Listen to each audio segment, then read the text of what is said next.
Après plusieurs documentaires, Anaïs Barbeau-Lavalette signe un premier film avec Juliane Côté, Maxime Dumontier et Maxime Desjardins-Tremblay qui raconte l'histoire de Jesse, un petit garçon de 12 ans, passionné de lutte, qui évolue dans le quartier Hochelaga-Maisonneuve et qui perd tous ses modèles parentaux parce que sa mère, une junkie, quitte le milieu familial et son père est complètement désabusé et ne s'occupe absolument pas de sa famille. Nous avons rencontré Anaïs Barbeau-Lavalette qui nous explique une dure réalité, celle du quartier Hochelaga-Maisonneuve. Quand on fait un film sur la pauvreté, sur le quartier Hochelaga-Maisonneuve, comment on fait pour ne pas tomber dans le sentimentalisme? Moi, je suis bénévole dans le quartier Hochelaga-Maisonneuve depuis 7 ans, ce qui fait que je connais ces enfants-là par cœur, je les aime. Profondément. Je connais la réalité, mais jusque dans le moindre petit détail, pour avoir vu les foyers, je sais ce qu'ils mangent, ce qu'ils mangent pas. Aussi, je sais, je connais l'organisation, puis jusque dans comment est installé comment sont installés les appartements, puis tout ça, ce qui fait que je me suis vraiment accrochée à la connaissance de cette réalité-là pour en donner, pour en proposer une vision la plus réaliste possible. Tabarnak, j'ai oublié quelque chose.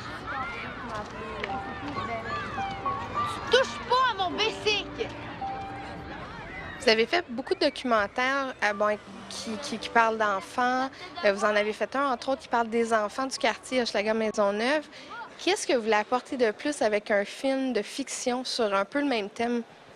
Bien, c'est sûr, mon idéal, c'est que cette réalité-là, puis ces enfants-là soient rencontrés par le plus de monde possible. T'sais. Puis la fiction permet plus ça que le documentaire. Moi, j'aimerais ça que le documentaire soit plus largement diffusé. C'est malheureusement pas le cas. Avec cette fiction-là, j'espère que Jessie va parler pour tous les Jessie du monde, puis Hochelaga-Maisonneuve pour tous les Hochelaga-Maisonneuve du monde. T'as encore arrêté l'école? Non, je vais là. Juste parce que c'est plate un matin. Puis cet après-midi? Vous avez trouvé le comédien Maxime Desjardins-Tremblay d'une façon assez particulière. Voulez-vous m'en parler? Oui. Bien, en fait, on a cherché, parce que ce personnage-là porte vraiment le film sur ses épaules. Si le petit comédien n'était pas à la hauteur, bien, on perdait le film. C'est un rôle difficile, c'est un rôle chargé émotivement, mais c'est aussi un rôle lumineux parce que malgré tout ça, il faut que le personnage de Jessie soit plein d'espoir, chargé d'une force intérieure. T'sais. Puis, moi, j'avais vraiment le souhait de tourner avec un enfant du quartier Hochelaga-Maisonneuve. C'était vraiment ce que j'espérais, mais je voulais pas non plus me bloquer à ça, vu que c'est mon premier long métrage de fiction.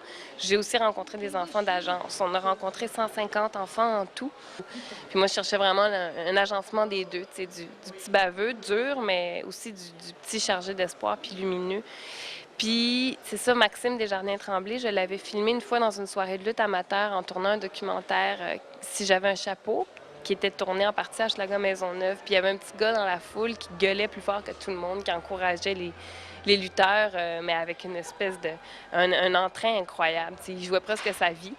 Puis je me rappelais de lui, je l'avais filmé, je me rappelais de son visage, de son enthousiasme, puis de son charisme. T'sais. On a fait venir Maxime en audition. Il a passé 8 auditions, si je me rappelle bien. À chaque fois, on allait un peu plus loin dans le personnage. Mais il y avait vraiment un avantage, c'est qu'il vient d'Hochelaga-Maisonneuve, il connaît la lutte, il côtoie des Jessie, il le dit lui-même tous les jours, il sait c'est qui cet enfant-là. Elle va revenir quand?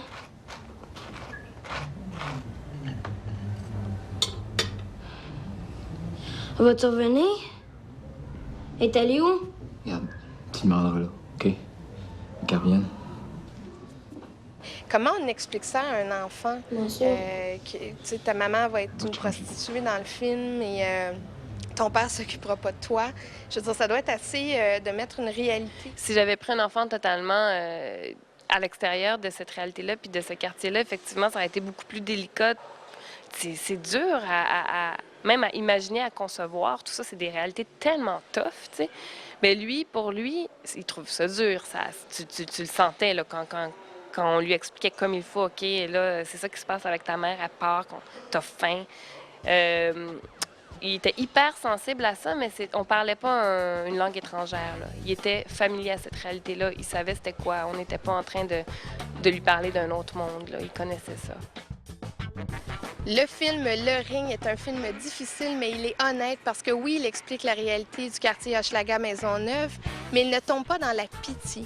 Le petit Maxime Desjardins-Tremblay offre une performance incroyable.